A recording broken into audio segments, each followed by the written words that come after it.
لا إله إلا الله وأشهد أن محمدا عبده ورسوله اللهم لا سهل إلا ما جعلته سهلا وأنت يا حي يا قيوم تجعل هزا إذا شئت سهلا اللهم فقهنا في الدين وعلمنا التأويل واهدنا صراط المستقيم صراط الذين أنعمت عليهم من النبيين والصديقين والشهداء والصالحين حسن أولئك رفيقا اللهم ارزقنا فهم النبيين وحفظ المرسلين وإلحام الملائكة المقربين أما بعد السلام عليكم ورحمة الله تعالى وبركاته.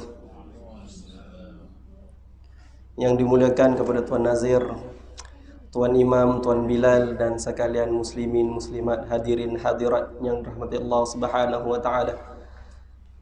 Insyaallah ini pertama kali saya sampai di sini.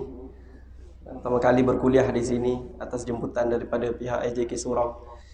Saya mengucapkan terima kasih atas jemputannya. Yang pertamalah sedikit pengenalan diri mungkin. Nama diberi Azmi Azwan bin Muhammad Azmi. Menetap di Bandar Rincing. Ada mengajar juga di sekitar Masjid Bandar Rincing, Masjid Raja Muda sini ada juga. Di sekitar situlah. Berpendidikan di baru lepasan ijazah sarjana muda dalam pendidikan Islam daripada kuis dekat Bangi. Makruf tahu rasanya tahu kot. Jadi mohon tunjuk ajarlah sekiranya ada kesilapan ataupun kekurangan dalam memberi kuliah insya-Allah.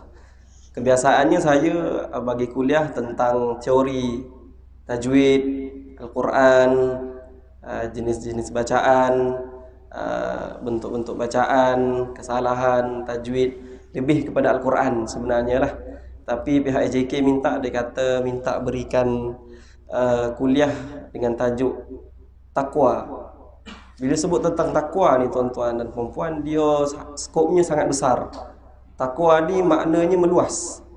Dengan makna takwa ni secara definisi yang mudahnya memelihara diri daripada kita ni terjebak ataupun terjatuh dalam segala bentuk kemaksiatan, kekufuran kerana nak dapatkan redha Allah Subhanahu wa taala.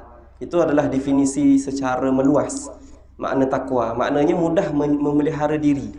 Disebut memelihara diri ni terbahagilah ia kepada beberapa perkara, daripada kita punya hati kita, kemudian qauliyah perkataan kita, kemudian fi'liyah perbuatan kita.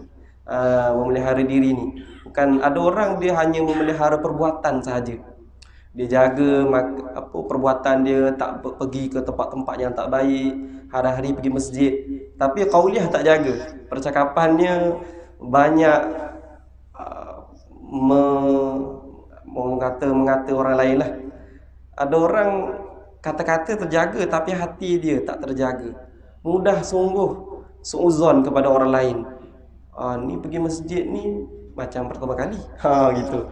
Ini dia ni macam tak pernah, tapi dia tak cakap. Dia tak cakap dengan orang lain, tapi dia cakap dalam hati dia. Dia berbicara dengan hati dia. Bermakna dia bicara dengan nafsu. Nafsu ni cenderung kepada perkara-perkara yang tak baik. Dalam adalah definisi nafsu ni kan. Itulah secara mudahnya maksud takwa. Tapi di sini saya adalah beberapa note ataupun nota yang saya simpulkan. Saya ambil kalam-kalam ulama supaya ia lebih berdalil. Dalil ni makna ada sumber lah, bukan kita kata sembrono, kata sewenang-wenangnya. Maknanya ada kata-kata. Pertama daripada kata Sayyidina Ali radhiyallahu anhu, karamallahu wajhah. Sayyidina Ali menyebut, dia kata takwa ialah takut kepada Tuhan yang mulia. Itu pertama. Khaufa, takut kepada Allah Subhanahu wa taala.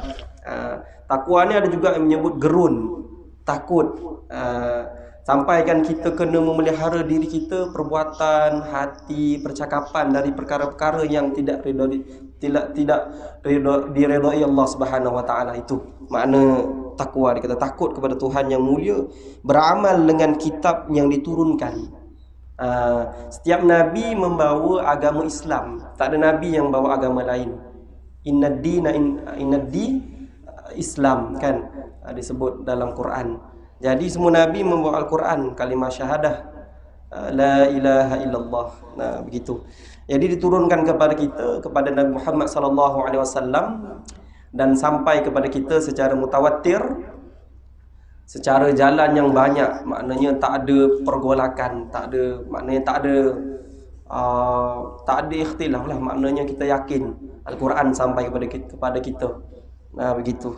Al-Quran lah yang diturunkan kepada Nabi Muhammad sallallahu alaihi wasallam, seterusnya Nabi sebar kepada umat Nabi sallallahu alaihi wasallam, dan kita ni umat mutaakhirin, umat akhir zaman, yang mana masih lagi berpegang kepada Al-Quran, insya-Allah begitu. Kemudian redha dengan sedikit dan bersiap sedia untuk hari kesudahan. Maknanya redha dengan apa yang Allah beri kepada kita. Banyak ke sedikit ke kita redha.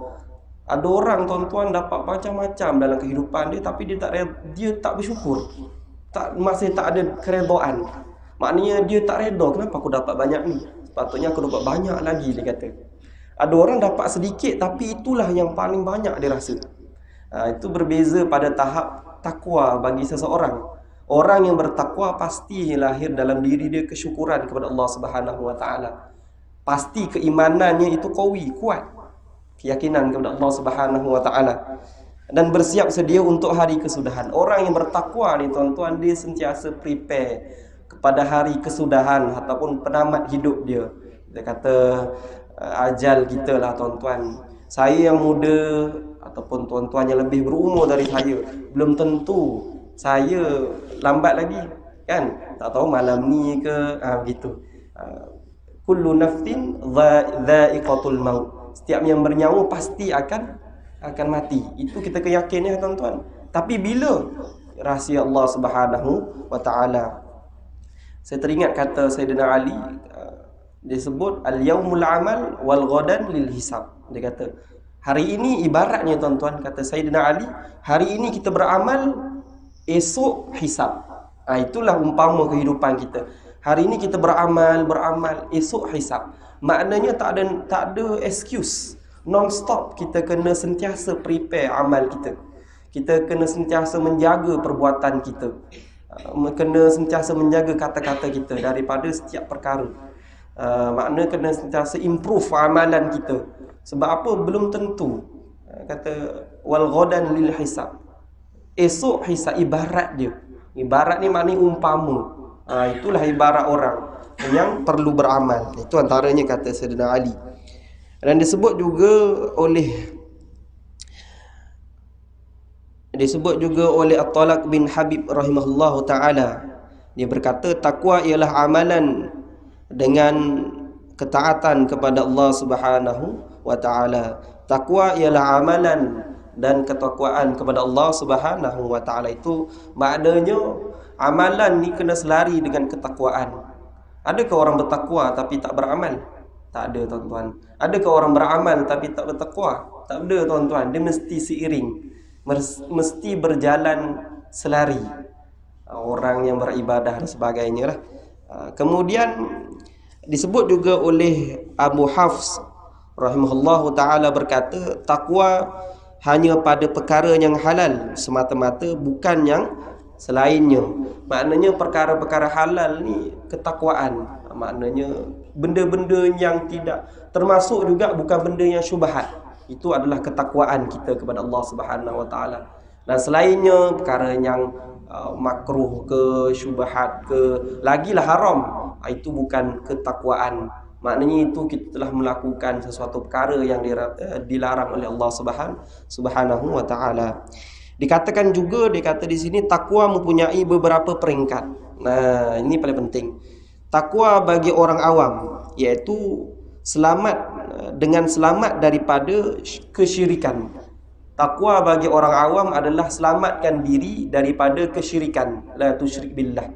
Tidak syirikkan Allah Subhanahu wa taala. Sebab antara syarat nak masuk syurga, tuan-tuan, tidak ada kesyirikan dalam diri kita. Keimanan kita tak ada kesyirikan. Syirik ni apa, tuan-tuan? Syirik ni bukanlah kita buat berhala semata-mata. Bukan, tuan-tuan. Itu kita panggil syirik jali, syirik yang terang, jelas lagi nyata. Ada juga syirik-syirik yang kadang-kadang kita tak sedar ataupun disebut khafi, tersembunyi. Kadang-kadang bila kita menisbahkan perbuatan kita kepada diri kita, ananiyah disebut. Kita kerja seharian, kita dapat rumah yang besar, kereta yang besar, kita kata inilah aku, hasil titik peluh aku, kehidupan aku. Dia mengakukan aku, ataupun dia kata, oh inilah diri aku ni, wah aku ada kereta besar ni, orang lain tak ada. Dia kata diri dia. Ataupun dia menyebut percaya, ataupun dia mengiyakan perbuatan makhluk. Kau tu makan sebab kau tak dapat makan, sebab kau malas, sebab diri kau. Begitu. Tak boleh kata begitu. Sepatutnya kita kena tahu takdir Allah Subhanahu wa taala. Allah yang berhak meletakkan hukum kepada makhluk, bukan kita. Bukan kita yang semena-mena yang kata oh dia ni pemalas, oh dia ni rajin. Tidak. Jauhi perkara menghukum orang lain. Saya teringat kata-kata Syekh Rahimuddin. Dia kata kita mengenal sifat buruk tu kerana sifat tu pernah singgah dalam diri kita. Kita mengenal sifat riak kerana sifat tu pernah masuk dalam diri kita. Kita pernah mengenal sifat sombong, sifat apa-apa sifat yang mazmumah, sebab sifat tu pernah melekat dalam diri kita. Nah, itu beratnya. Orang yang alim, wali, tuan-tuan, dia tak lampak tuan-tuan keburukan manusia.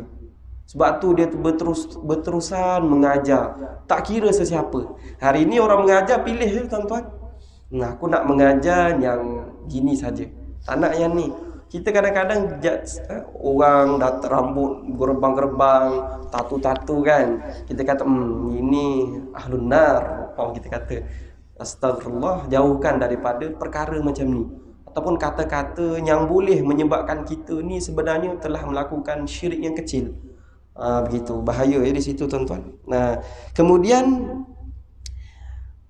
bagi orang khusus ataupun orang yang khas, orang yang mungkin dia beramal sedikit, dia lebih daripada orang awam, macam orang yang penuntut ilmu ke orang yang lazim dengan ilmu, ahlul ibadah dan sebagainya, selamat dia dengan makna selamat daripada maksiat. Takwa tu dengan makna dia menjauhi perkara-perkara maksiat. Contohnya saya menyebut apa makna warak. Warak ni apa tuan-tuan? Kita sebut ni warak ni orang ni. Warak ni tuan-tuan, kata guru saya Ustaz Fuad disebut, dia kata warak ni tuan-tuan, dia meninggalkan perkara yang makruh seperti haram. Maknanya perkara-perkara yang makruh ni ditinggalkan seperti haram. Kemudian dia melakukan perkara sunat seperti wajib. Itu makna warak. Contoh apa perkara sunat? Solat qabliyah ba'diyah dilakukan seperti wajib. Solat duha dilakukan seperti wajib. Solat tahajud dilakukan seperti wajib. Penting. Makna kalau orang melakukan perkara-perkara macam ni, seandainya tuan-tuan dia lakukan secara istiqamah, maka boleh dia qada sekiranya dia tertinggal. Contoh duha kan, dia tertinggal. Dia kalau tertinggal boleh dia qada. Nah, teringat saya kata-kata Ibnu Athaillah As-Sakandari, dia kata al-istiqamah khair min alfun karamah. Satu amalan yang istiqamah tuan-tuan lebih baik daripada 1000 karamah. Wali-wali karamah kewalian kan. Kita duk mengejar benda tu. Kita tak tahu kalau kita melakukan satu amalan, bukan amalan wajib lah tuan-tuan, bukan solat contoh dia. Contoh amalan sunat seperti qabliyah ba'diyah kita lakukan tanpa ada berhenti, maknanya non-stop kita lakukan, ia lebih daripada 1000 amalan karamah, khair min alfun karamah. Itu amalan yang hebat tuan-tuan. Jadi kita beramal dengan perkara-perkara, tak payah buat banyak tuan-tuan, buat mana yang kita mampu. Buat satu amalan dulu. Contoh, baca Al-Quran sehari paling minimal, paling kurang satu muka. Sehari satu muka, jangan tinggal, istiqamah setiap hari. Kalau rasa banyak kadang-kadang satu muka letih juga kan. Okey, bahagikan satu muka tu tuan-tuan. Nah, kalau yang dah hafal Quran biasa mengulang sehari sejuzuk, confirm 2 juzuk, 3 juzuk lah. Macam kita ni Quran hafal ke tak hafal pun kadang-kadang lupa-lupa, amalkanlah. Sebab ada banyak fadilat orang yang menghafal Quran ataupun membaca Al-Quran. Antaranya disebut dalam hadis Nabi, ma min qaumin yadhkurunallah tidaklah daripada sesuatu kaum itu menyebut nama Allah dengan makna kata membaca Al-Quran, illa khaffat bihimul malaikah, di ataupun disebut dikelilingi oleh dia itu para malaikat, wa ghasyiyatuhumur rahmah, dan diliputi oleh dia itu rahmah, kasih sayang Allah Subhanahu wa taala, wa nazalat alaihimus sakinah, dan diturunkan kepada dia ketenangan hati. Wah, itu hebat orang yang membaca Al-Quran secara berjamaah. Kalau tak buat jemaah, buat seorang-seorang. Kalau tak buat nak dapatkan fadilat ni, bacalah berjemaah. Dekat rumah kita baca sendiri-sendiri. Di surau buatlah amalan rutin membaca Al-Quran secara berjamaah. Ataupun orang Melayu biasa sebut tadarus Quran kan. Biasa kita buat malam raya. Malam puasa kan. Cuba kita ubah sikit. Kita buat seminggu sekali dulu kemudian buat tiap malam. Gitu. Itu hebatnya. Kemudian takwa bagi para wali dengan makna selamat bertawassul dengan perbuatan.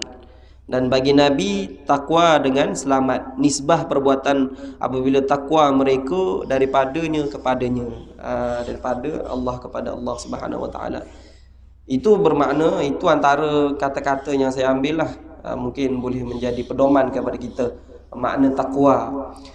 Seterusnya mungkin kita bila sebut takwa ni tuan-tuan, kita dah tahu cara untuk mendapatkan ketakwaan. Sebab kita lahir-lahir dah Islam kan.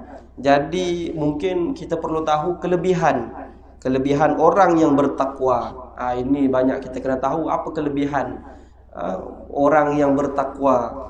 Antaranya disebut di sini adalah tuan-tuan, kelebihan orang yang bertakwa adalah paling mulia di sisi Allah Subhanahu wa taala. Disebut di sini, inna akramakum indallahi atqakum innallaha alimun khabir.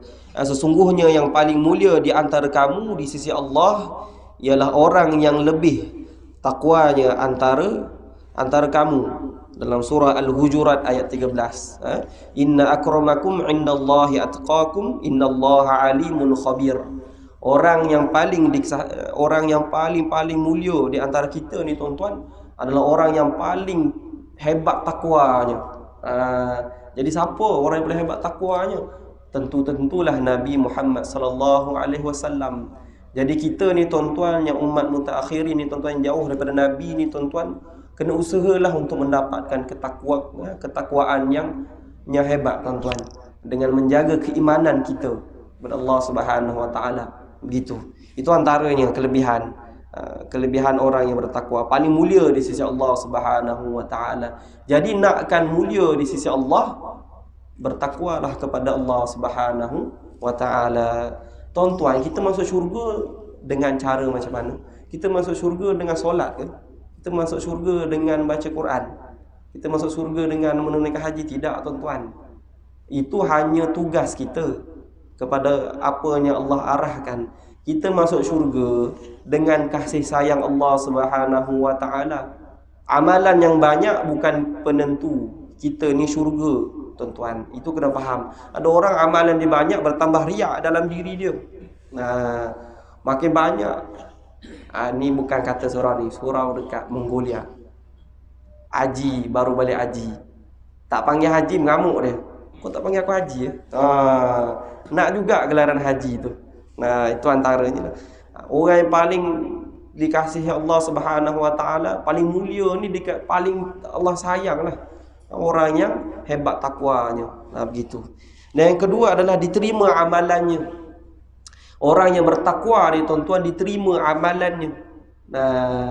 Begitu. Disebut di sini dalam Quran, qala innama yataqabbalullahu minal muttaqin. Hanya senya Allah menerima daripada mereka yang bertakwa. Maknanya dia beriman. Orang yang tak beriman tidak diterima amalannya. Orang yang tidak beriman bermakna dia tidak Islam. Orang yang tidak Islam ni tuan-tuan, amalannya seperti apa? Dia disebut dalam Quran tapi saya lupa dalilnya. Orang yang tak Islam tapi dia beramal baik, macam mana dengan amalan dia? Dia seperti fata morgana. Seakan-akan ada amalan tu tapi bila dia datang tak ada. Nah, itu ibarat orang yang non muslim tapi dia buat kebajikan.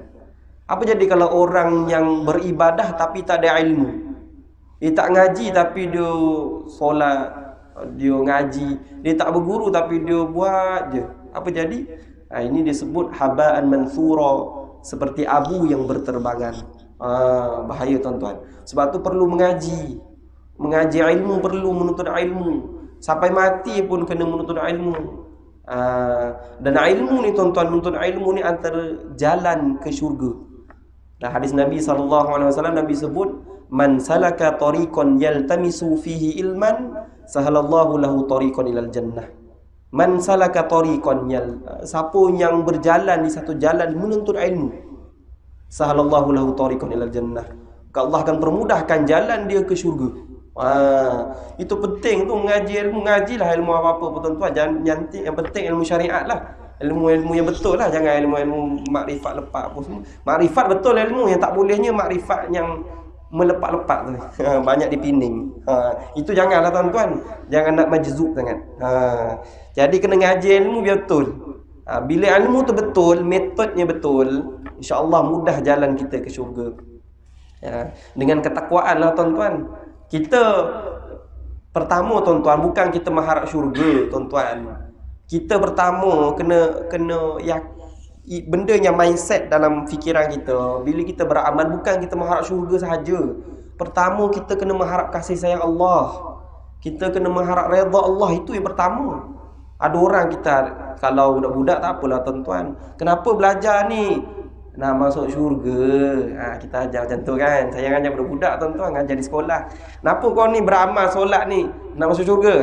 Nak masuk syurga. Tapi kita ni tuan-tuan, tarung kita ni tuan-tuan, jangan mindset gitu. Mindset kita nak dapat redha Allah, nak dapat kasih sayang Allah. Sebab masuk syurga tuan-tuan dengan kasih sayang Allah, bukan dengan amal yang banyak, solat yang banyak. Itu tugas kita sebagai hamba. Itu kena faham ya. Kemudian itu antaranya diterima amalannya. Orang yang bertakwa ni diterima amalannya. Kemudian yang ketiga, Allah menjadi pembela mereka. Firman Allah Subhanahu wa taala, wallahu waliyul muttaqin, dan Allah menjadi penolong dan pelindung bagi mereka yang bertakwa. Allah menjadi pembela kepada orang yang bertakwa. Nah, kita siapa nak bela kita tuan-tuan? Bagi orang yang bertakwa, dia dapat pembelaan daripada Allah Subhanahu wa taala. Kalau manusia bela kita tuan-tuan, sampai bila? Manusia ni penuh dengan sifat kebencian dalam diri dia. Hari ini dia cinta, esok dia benci. Itu sifat manusia. Tu hati tu qalaba, tu maknanya berbolak-balik. Tuan-tuan biasa sebut kan, hukum dalam Quran iqlab tu menebalikkan nun ataupun tanwin dengan hukum mim kan, menebalikkan bunyi tu. Jadi sama mim ba'di, contohlah kita menebalikkan bunyi nun tu tak ada, dia jadi mim kan.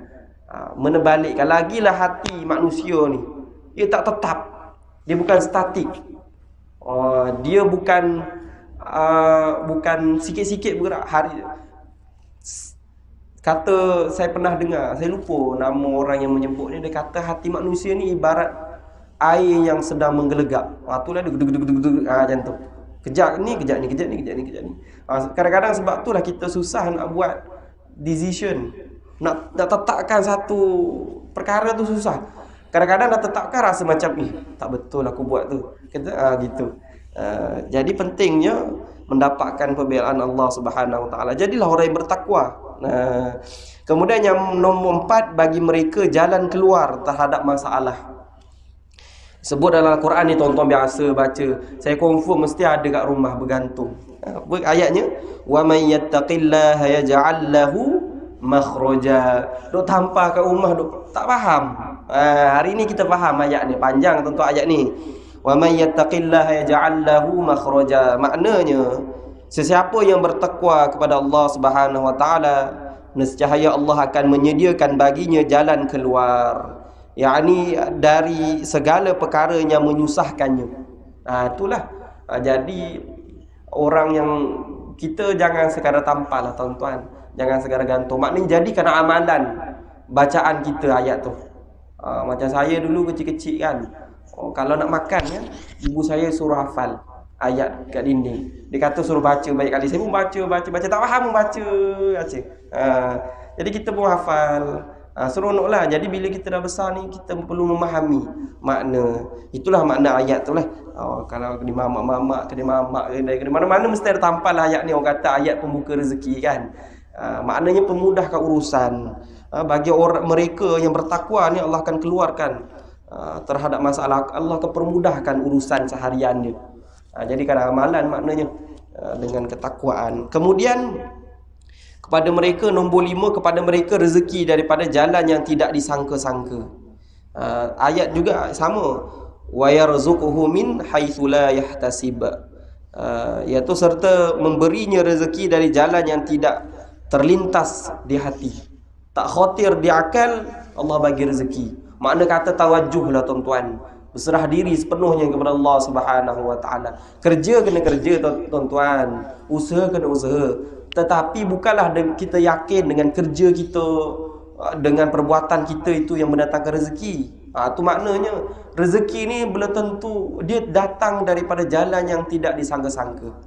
Ada orang tuan-tuan, kalau saya cerita wali-wali tuan-tuan, nanti orang kata tak nak dengar cerita wali-wali. Tapi wali-wali tuan-tuan, dia kerja beribadah Allah bagi rezeki tanpa disangka-sangka. Saya pun ada juga para sahabat-sahabat yang pernah cerita pengalaman tuan-tuan, keluar 40 hari, kan khuruj 40 hari, hilang kantung duitnya, tapi Allah Subhanahu Wa Taala beri makanan. Zaman saya belajar pun kadang-kadang mungkin saya boleh selit sedikit lah. Zaman saya belajar, saya tuan-tuan hidup usaha sendiri, usaha sendiri. Maknanya belajar cari duit makan sendiri. Saya mengajar ke sana ke sini. Kemudian adalah maknanya kewangan saya setiap minggu untuk saya makan lah. Sebab adik-beradik saya ramai. Ayah ibu saya perlu tanggung ramai lagi anak-anak yang lain kan. Alhamdulillah Allah bagi satu kelebihan kat saya, boleh usaha sendiri. Jadi kadang-kadang bila saya tak ada makanan tu, kita sematkan keyakinan kita tu, tawajuh kita kepada Allah tu, datang rezeki yang tak tersangka-sangka. Kita bukan nak cakap kelebihan ni, tidak. Tapi nak menunjukkan rezeki Allah tu tuan-tuan. Kalau kita yakin betul-betulnya Allah bagi rezeki, insya-Allah tuan-tuan Allah bagi tepat pada masanya. Matilah aku ni tak makan ni ya Allah. Itu kalam yang disebutnya. Jangan kata begitu. Ibadah tuan-tuan, yakin Allah bagi rezeki. Tuan-tuan, kita tengok macam mana Allah Subhanahu Wa Taala itu cacing tuan-tuan, dengan tak ada kepala, tak ada mata, tapi boleh cari makan. Kadang-kadang kita tengok anjing-anjing di bandar-bandar kan, tu di Taipan tu, anjing saya tengok kerja dia tidur je tapi gemuk. Siapa yang bagi makan tuan-tuan? Allah Subhanahu Wa Taala. Yakin dengan Allah Subhanahu Wa Taala. Allah yang bagi rezeki kepada kita, bukan kita yang menentukan ini hasil kerja aku. Begitu. Itu antara isi-isi ketakwaan yang perlu ada dalam diri kita. Kemudian disebut juga di sini tuan-tuan, yang nombor 6, dipermudahkan urusan. Sama juga yang tadi ni, wa may yattaqillaha yaj'al lahu min amrihi yusra. Dan sesiapa yang bertakwa, yang tadi itu maknanya Allah beri jalan keluar daripada kesusahan. Yang ni Allah Subhanahu Wa Taala permudahkan urusan dia. Dan sesiapa yang bertakwa kepada Allah, nescaya Allah akan memudahkan baginya segala urusan. Orang yang ketakwaannya hebat tuan-tuan, Allah bagi permudahkan urusan. Nabi SAW orang yang paling hebat ketakwaannya, yang paling berat ujian antara semua sekalian makhluk, Nabi lah yang paling hebat ujian. Kita rasa ujian kita dah hebat ke? Tidak. Nabi yang paling hebat, Nabi yang paling berat ujian dia, Muhammad SAW. Tapi Allah bagi jalan keluar. Allah memudahkan urusan Nabi SAW. Qudwah Nabi.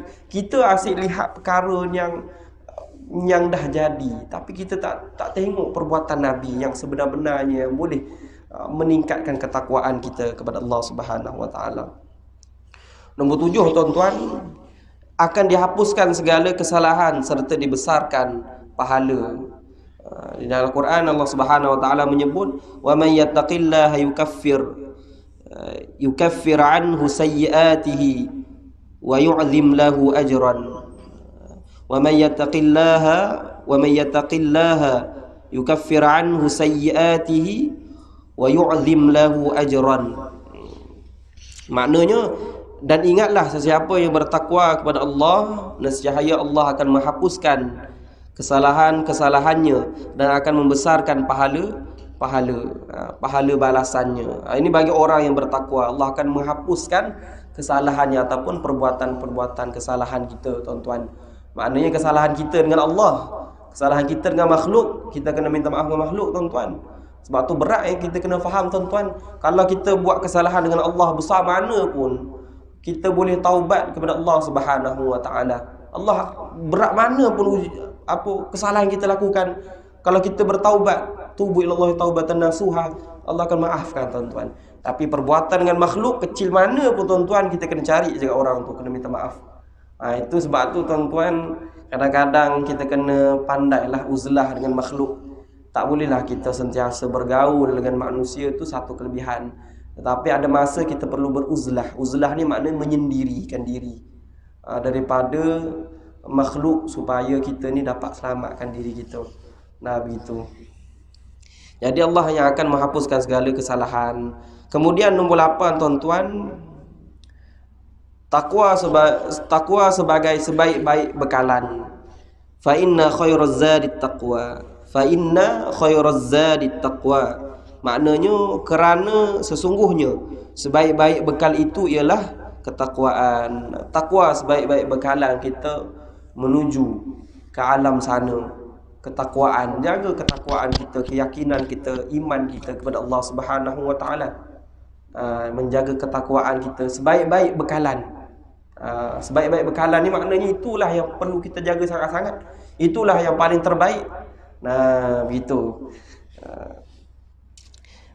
Antara bekalan juga, tuan-tuan, antara 3 perkara yang perlu kita jaga, tuan-tuan, ya. Bila mati anak Adam itu terputus segala-galanya melainkan 3 perkara, iaitu sedekah yang jariah, sedekah jariah kan.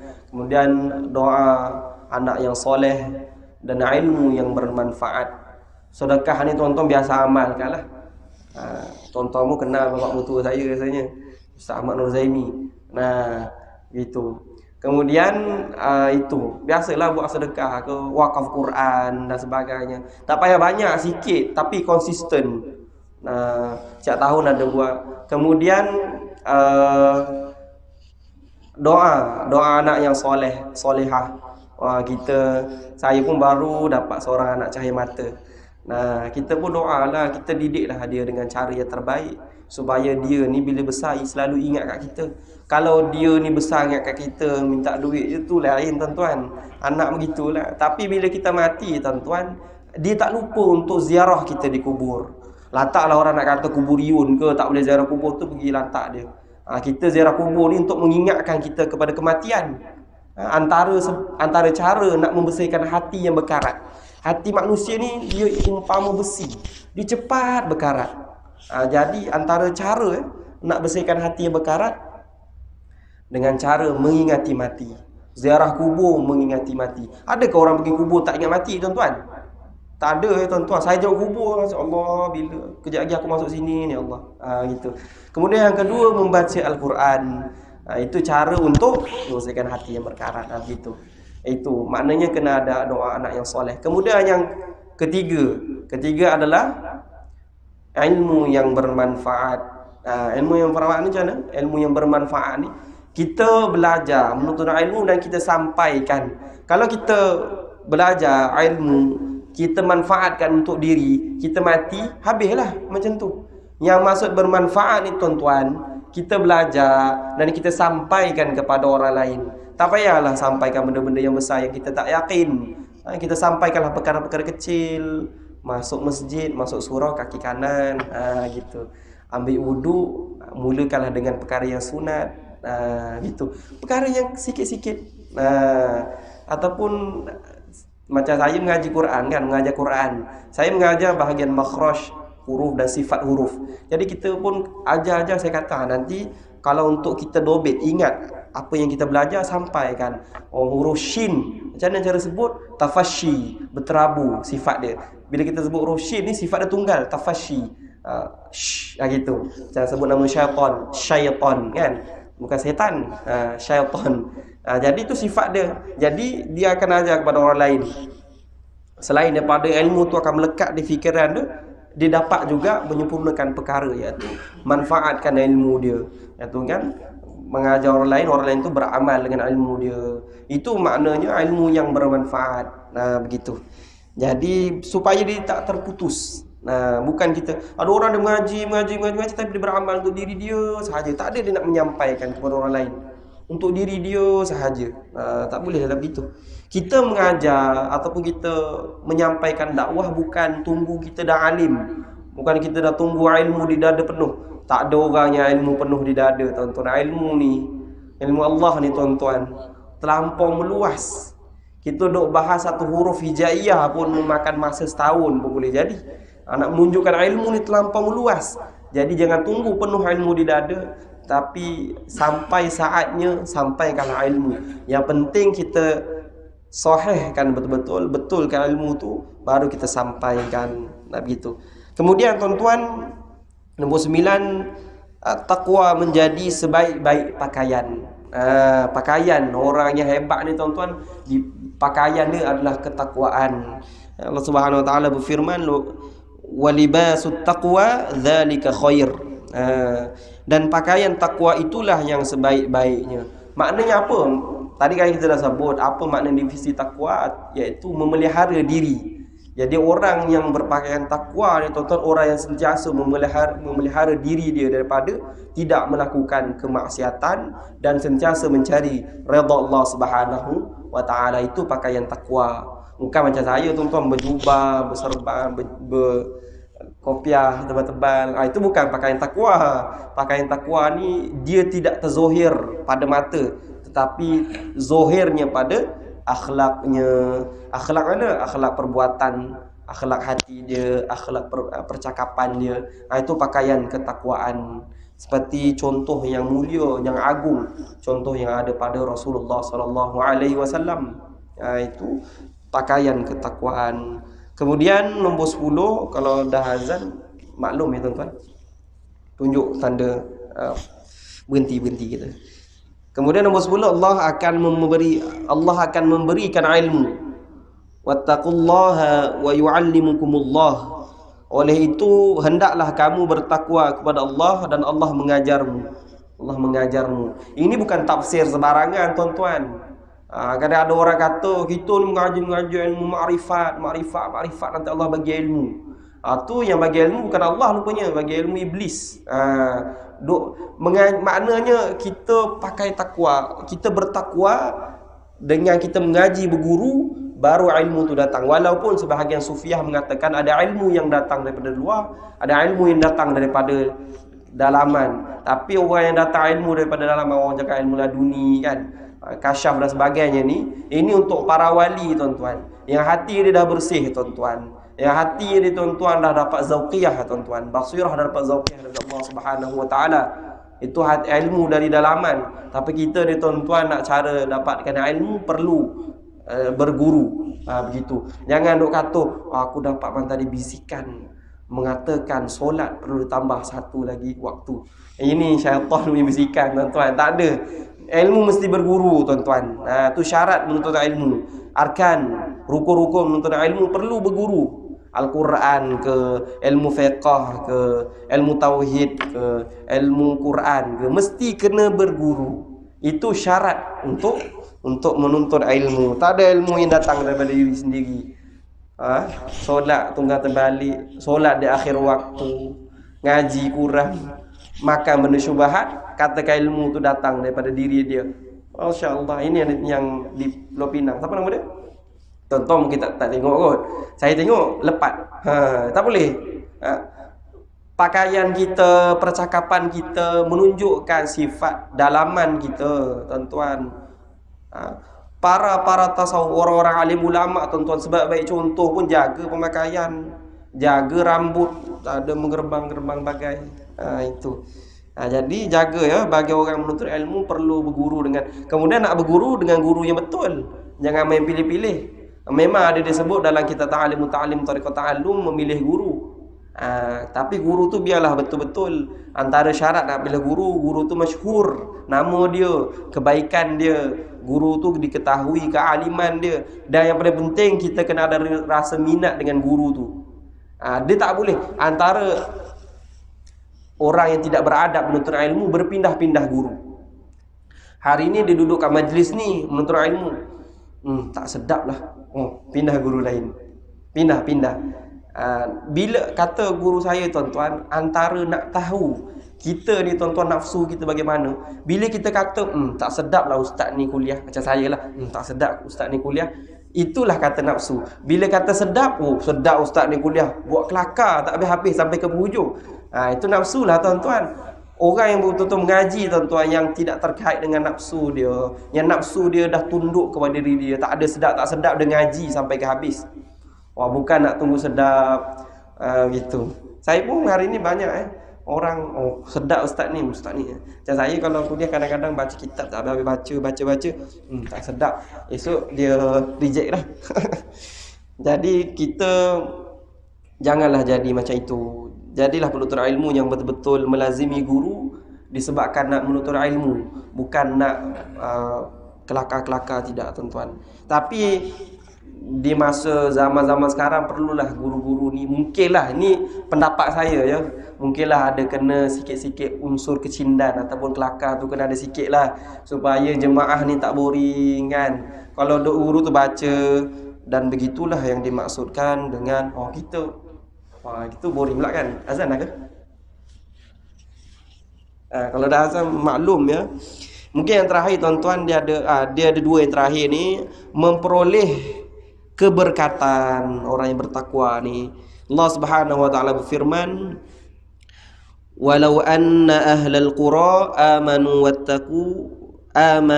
wattaqu la fatahna 'alaihim barakatim minas sama'i wal ard." Sekiranya penduduk di negeri itu beriman dengan bertakwa, tentulah kami akan membuka kepadanya atau membuka kepada mereka pintu kurnia yang melimpah-limpah berkatnya. Orang yang bertakwa ni tuan-tuan, dia akan mendapat atau memperolehi keberkatan, barakat daripada Allah Subhanahu wa taala. Antara yang disebut di dalam kitab, bilakah waktu yang barakah? Waktu mubarak disebut dalam kitab Ta'alim yang saya baca semalam baru kuliah di Desa Mewah, iaitu waktu akhir malam, iaitu waktu selepas isyak sehingga sampai akan waktu sahur ataupun pada fajar kazib ataupun sadiqah. Itu waktu yang berkat. Sebab tu ngaji-ngaji ni malam-malam elok mengulang. Orang mengaji ni elok malam dia membaca, ataupun mudah kata orang yang menghafal Quran, anak-anak hafal Quran kan, malam sebelum subuh tu elok dia mengulang kembali apa yang telah dihafal, sebab di situ waktu yang terbaik. Kadang-kadang kalau waktu sebelum subuh ni kita boleh menghafal sampai 3-2 muka, tapi kalau waktu tengah hari, waktu-waktu peak hour ni, otak jadi lembab sikit. Jadi itu antara dia. Kemudian terakhir tuan-tuan, terlepas dari tipu daya musuh. Siapa musuh kita tuan-tuan? Jelas dalam Quran pun sebut tuan-tuan, syaitan mubina, terang menerang syaitan tu musuh kita, walaupun tak nampak di mata, tetapi perbuatannya dalam diri kita. Kan perbuatan kita banyak cenderung kepada yang tak baik tu bisikan daripada syaitan lah tuan-tuan. Lambatkan solat hari ni. Kadang-kadang kita beralasan sebabkan kerja, padahal waktu rehat ada. Syaitan kata janganlah solat dulu, makan dulu, kau tengah lapar ni. Kan dalam ulama sebut kalau lapar makan dulu. Kita pun apa lagi, lepas tu jadi rutin. Dah tahu benda tu kita lapar, esok makanlah dulu, awal sikit makan. Boleh saja kita ubah landscape hidup kita, tapi kita nak macam biasa. Kita nak biasa-biasa. Jadi macam tu lah. Allah, saya pun begitulah tuan-tuan. Kadang-kadang kita mengajar kat sekolah kan, beralasan dengan waktu kelas. Waktu kelas ni boleh lambatkan solat. Ilmu tuan-tuan, ilmu yang boleh sekiranya belajar ilmu kita boleh lambatkan solat, ilmu agama tuan-tuan, ilmu tauhid antaranya, ilmu yang paling aula. Itu tak apa kita akhiri solat. Tapi kalau ilmu-ilmu macam keduniaan ni, solat lah tuan-tuan dulu, tinggalkanlah benda-benda dunia ni, bukan kita boleh bawa mati pun. Kemudian terlepas daripada yang terakhir tipu daya musuh tadi, wa in tasbiru wa tattaqu la yadurrukum kaiduhum syai'a. Dan kalau kamu sabar dan bertakwa, maka tipu daya mereka tidak akan membahayakan kamu sedikit pun. Dalam surah Al-Imran ayat 120. Orang yang betul-betul bertakwa, menjaga keimanan dia kepada Allah Subhanahu wa taala, insya-Allah tipu daya iblis ni tuan-tuan mudah kita sangkal, maknanya kita tak terpujuk dek rayu syaitan yang sentiasa memujuk kita. Syaitan memang kerja dia begitu tuan-tuan, iblis. Itulah janji dia kepada Allah Subhanahu wa taala. Dia nak sesatkan anak cucu Adam ni tuan-tuan. Itu memang kerja dia, kita tak boleh salahkan dia. Ni syaitan lah ni, kerja duk hasut-hasut aku, tak boleh. Kerja kita tuan-tuan. Gitu. Dan disebut di sini, dan sesungguhnya sudah pasti Allah Subhanahu wa taala mencintai orang yang bertakwa dan akan menyediakan sebaik-baik balasan di akhirat nanti. Jadi orang yang bertakwa ni tuan-tuan, akan Allah Subhanahu wa taala menyediakan balasan yang terbaik di hari akhirat esok. Begitu. Itulah antara intipati yang boleh saya sampaikan pada hari ini. Wallahu alam bisawab. Insya-Allah apa yang baik tu bolehlah kita beramal bersama-sama, dan kita telah pun memahami makna ketakwaan, dan insya-Allah boleh kita beramal dan kita mengaplikasikan apa yang kita dapat pada hari ini dalam kehidupan seharian. Insya-Allah saya rasa boleh setakat tu insya-Allah. Barakallahu fikum wa ahsanallahu ilaikum wa jazakallahu khair. Kita tutup dengan tasbih kafarah surah wal 'asr dan wa tilawah subhanallah bihamdi asyhadu an la ilaha illa anta astaghfiruka wa atubu ilaik.